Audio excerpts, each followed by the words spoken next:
Hi, this is Courtney Miller from ICGaels.com. Today I'm sitting with water polo coach Brian Kelly. Thank you for coming today. Thanks for having me, Courtney. So to begin, can we have an overview of the season thus far, what's been going on, and how the team's been doing? Well, we have a very young team. We've been competitive. We're not winning enough games. We have a lot of players that are new, and out of a roster of 20 active players, I think 3 of them got major amounts of experience last year in games. So we had about 10 others that saw time, but it wasn't really significant. So we're going through a lot of growing pains right now. So how have the younger players been adapting to your competitive schedule? Just trying to get better every day. That's all you can do. We struggled with a lot of things coming out of the gate, and we had to kind of rebuild our entire attitude to start the season. And it took us a long time to really get us pointed in the right direction on a lot of different levels: conditioning, structure, game plan, attitude, buying into the program, all that stuff. And right now we are really headed in the right direction.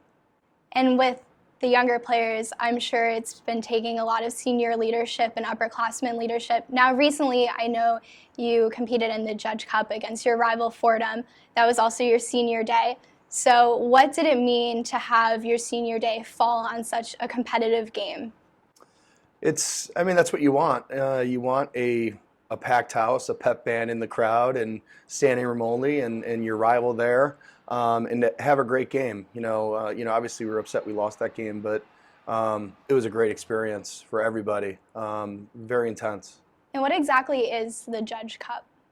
The Judge Cup is is named after Dr. Judge, Francis Judge, who's a former city councilman in New Rochelle, and he had 11 children, and some of them went to Fordham, some went to Iona, some of them played at Fordham, some of them played at Iona, and Dr. Judge was also a Hall of Famer at Fordham. He's had a son who's a Hall of Famer at Fordham, and then he's had 3 sons that are Hall of Famers at Iona. So it's it's an inter-family rivalry, and they've done a lot for East Coast water polo. So that's pretty much it in a nutshell.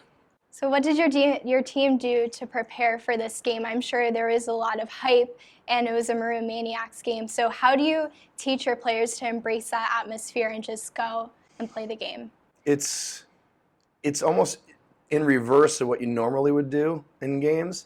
A lot of games you go to places, and one of the great things about Iona is, when we have home games, we are packed. It's an honor to the program. It's an honor to the guys on the team. It's an honor to, obviously, the student base at Iona, the student fan base at Iona. And a lot of times you go to a water polo game, there won't be a lot of a lot of fans there, a lot of spectators there. So you're trying to get the team pumped up, and the upperclassmen are trying to get the team pumped up. It's reverse when it's at Iona and it's packed. You're trying to get them to relax and not to do things they normally wouldn't do, not to be over aggressive. So that's kind of where we go. Well, I think it's funny that you said that, just because I know at Iona we emphasize community, and it's about being together. And I know in athletics we try to support each other and go out to the different events. Your team went to the half Ironman that you competed in after you came back from your injury. What did it mean to have your team there supporting you just as you support them in the pool?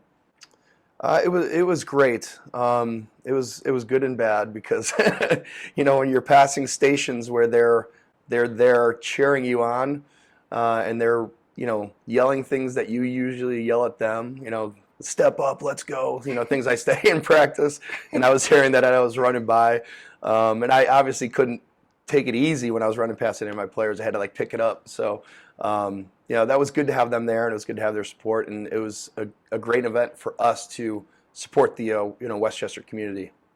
What training did you do for it? How did you prepare? Did you hop in the pool with them some days at practice, or? No. I did it all on my own.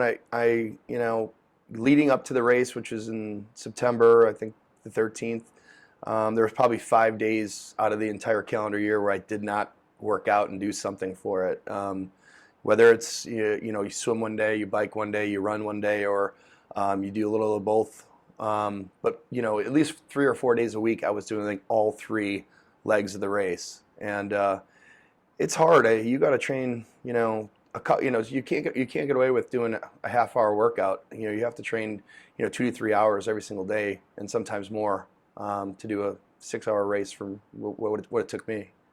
Did your injury flare up as you were preparing for it? And what exactly did you injure? What did you get surgery on? I had a ruptured disc in my neck that, a lot of people have ruptured discs all the time, and some of them need, just therapy. Most of them just need therapy. My disc actually split in half, and it slid behind my vertebrae and got stuck, sandwiched against my spinal cord. So, therapy was not an option. I had to have surgery. It had to be immediate, because I was, facing paralysis, and I already had loss of feeling and loss of balance. And I could, by the time I had surgery, over a 6-week period, I went to taking 2-inch steps. I couldn't move.